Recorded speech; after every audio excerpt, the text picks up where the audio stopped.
तुम्ही शाकाहारी आहात की मांसाहारी, तुम्ही काहीही असा, तुम्ही जे खाता त्या संदर्भातले नियम निकष हे तुम्हाला न कळत बदलत असतात, ठरत असतात. नमस्कार, विशेषमध्ये आपल्या सगळ्यांचं स्वागत. मी प्रसाद काथे. चर्चा आहे हलाल आणि झटक्याची. हलाल हा इस्लाम धर्मीयांच्याकडून मटणाच्यासाठी बळी देणाऱ्या प्राण्यांच्या पद्धतीचा विषय आहे. पण ही आजवरची आपली केवळ समजूत आहे, कारण बडीशेप सुद्धा हलाल प्रमाणित असते असं तुम्हाला सांगितलं तर तुम्ही म्हणाल बडीशेपेचा आणि हलालचा संबंध काय? अगदी बरोबर आहे. गुलाबजाम सुद्धा हलाल प्रमाणित करावा लागतो असं सांगितलं तर तुम्ही परत विचाराल की गुलाबजामचा आणि हलालचा संबंध काय? पण हे होतंय. अनेक असे पदार्थ आहेत ज्याच्यात कोणत्याही प्रकारे मांसाहाराशी निगडित कोणत्याही वस्तूचा संबंध नाही, पण त्या वस्तूंना हलालचं प्रमाणपत्र लागतं. कोण देतं हे हलालचं प्रमाणपत्र? हे हलालचं प्रमाणपत्र ज्या इस्लामिक संघटना बळजबरीनं घ्यायला लावतात, त्या इस्लामिक संघटना त्यातून मिळणाऱ्या पैशातून काय करतायत इथपासून हलाल घ्या नाहीतर आमच्या देशात उत्पादन विकू नका ही दादागिरी का घडती आहे? आणि मुळातच या सगळ्या इस्लामिक दादागिरीच्या आडून हिंदूंच्या खाटिकांचा रोजगार कसा लुटला जातोय त्याच्यावरचं आज विशेष वार्तापत्र. महाराष्ट्राचे मंत्री नितेश राणे यांनी मल्हार प्रमाणपत्राची घोषणा केली. मल्हार प्रमाणपत्र हे हिंदू खाटिकांच्या दुकानांना दिलं जाणार आहे. हलाल प्रमाणपत्र हे आजवर अनेक मांसाहार विक्रेत्यांच्याकडे वापरलं जायचं, पण आता जर समजा तुम्ही प्राणी कापून ते विकणार असाल तर त्यासाठी हिंदूंना मल्हार प्रमाणपत्र घ्यावं लागेल आणि या माध्यमातून हिंदूंच्या खाटिकांचा रोजगार संरक्षित केला जाण्याचा प्रयत्न आहे. महाराष्ट्रातल्या हिंदू समाजासाठी एक अतिशय महत्त्वाचं पाऊल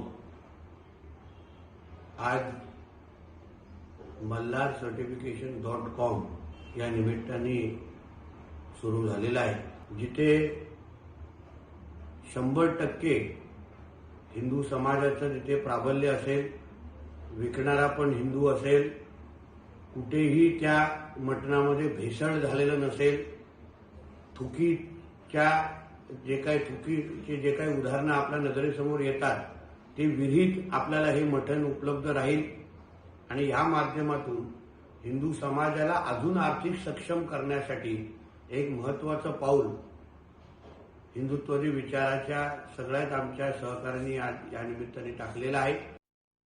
देशभरामध्ये हलाल सर्टिफिकेटच्या माध्यमातून एक पॅरलल समांतर अर्थव्यवस्था बनवण्याचा प्रयत्न केला जात होता आणि हलाल मांसला कुठल्याही प्रकारचा पर्याय उपलब्ध नव्हता आणि यासाठी मल्हार सर्टिफिकेशन.com च्या माध्यमातून हलाल मांसला पर्यायी मांस हिंदू बांधवांसाठी जे झटका मांस या मल्हार सर्टिफिकेशन.com च्या माध्यमातून हिंदू बांधवांना उपलब्ध करून देण्यात येत आहे. त्याबद्दल या सर्व टीमचं मी हार्दिक अभिनंदन करतो.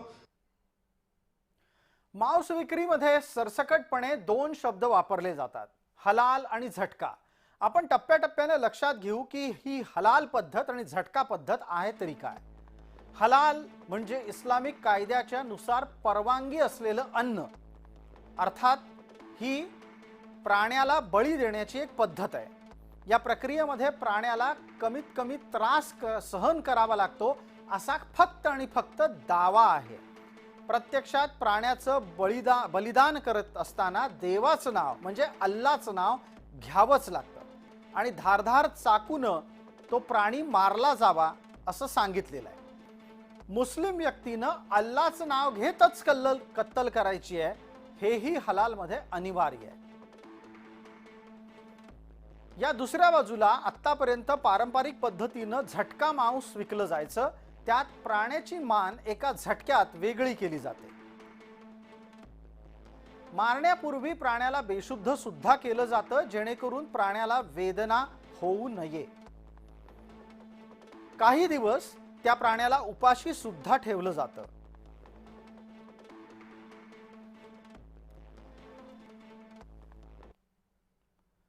अशा अवस्थेमध्ये हलाल आणि झटक्यातला फरक आपल्या समोर आहे. पण मग मुद्दा उपस्थित राहतो की या सगळ्यात मल्हार प्रमाणपत्र घेतल्यानं कुणाचा फायदा होणार आहे. सगळ्यात आधी तर मल्हार प्रमाणपत्र हे पारदर्शक पद्धतीनं विकलं जाणार आहे. त्यासाठी एक संकेतस्थळ आहे. त्या संकेतस्थळावर हे प्रमाणपत्र उपलब्ध असेल. हिंदू समाजाच्या रोजगाराला त्यामुळे आपोआप संरक्षित केलं जाईल, कारण मोठ्या प्रमाणामध्ये खाटीक समाज हा या रोजगाराशी निगडीत आहे. हिंदू रीतीनुसारच झटका पद्धतीनं मांस विक्री करणाऱ्यांना हे प्रमाणपत्र दिलं जाईल. जो कोणी मांस विक्री करत असेल तो हिंदू आहे यावर मल्हार प्रमाणपत्र द्यायचं का नाही ते ठरेल. मल्हार प्रमाणपत्र नसेल तिथे हिंदूंनो मटण खरेदी करू नका असं थेट आवाहन करण्यात आलेलं आहे.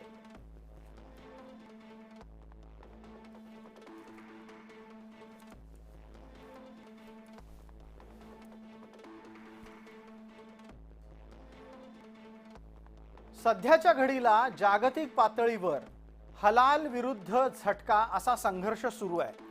इस्लामिक राष्ट्रांनी आपल्या देशात येणाऱ्या सर्व गोष्टींना हलाल प्रमाणपत्र देण्याच्या साठीची एक स्पर्धा सुरू केली आहे. प्रत्यक्षात हे हलालचं प्रमाणपत्र हे केवळ आणि केवळ व्यापाऱ्यांच्याकडून आर्थिकदृष्ट्या रक्कम वसूलण्याचं एक षडयंत्र आहे. हे केवळ मांसाहारालाच लागू राहिलेलं नाही, तर मांसाहाराच्या पलीकडे जाऊन असंख्य गोष्टींना आता हलाल सक्ती करण्यात येते आहे.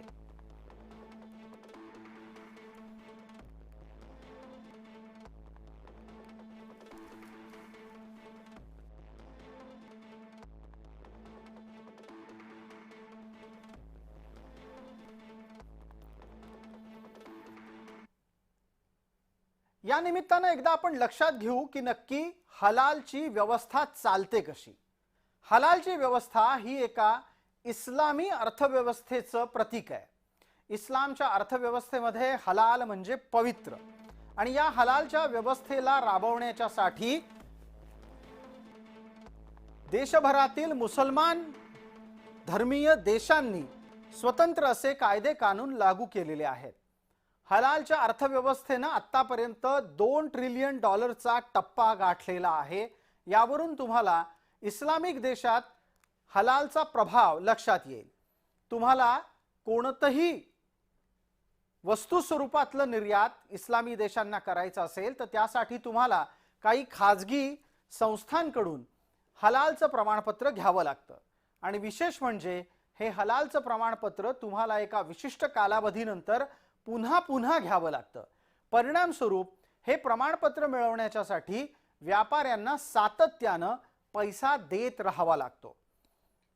विशेष त्याही पलीकडचं आहे, हलालचं प्रमाणपत्र वाटणारी कोणतीही संस्था सरकारी संस्था नाही.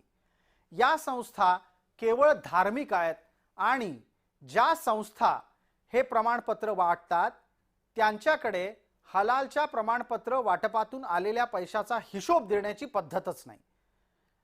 अर्थात तपासणीअंती असं लक्षात आलंय की हलालचं प्रमाणपत्र वाटणाऱ्या संस्थांकडे आलेला पैसा हा अनेक देशांमध्ये दहशतवादी कृत्य करणाऱ्या लोकांची वकिली करणाऱ्यांना पुरवला जात असतो.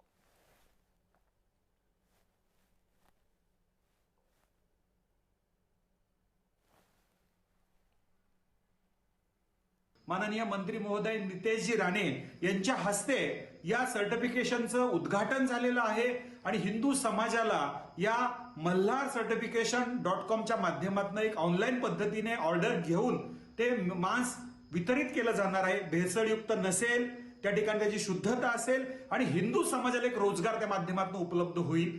या ठिकाणी या पद्धतीने यांनी हलालला झटका दिलेला आहे. त्याच पद्धतीने फक्त मांसामध्ये हा विषय नाहीये, तर अनेक प्रकारच्या वस्तू, सौंदर्य प्रसाधनं, बिल्डिंग मटेरियल, कपडे, ह्या सगळ्यांमध्ये हा हलाल आलेला आहे, आणि अवैधरित्या हे सर्टिफिकेट दिलं जातं. तर याच्यावरती सुद्धा बंदी आली पाहिजे, अशी मागणी हिंदू जनजागृती समितीकडनं आम्ही या ठिकाणी करतो आहोत.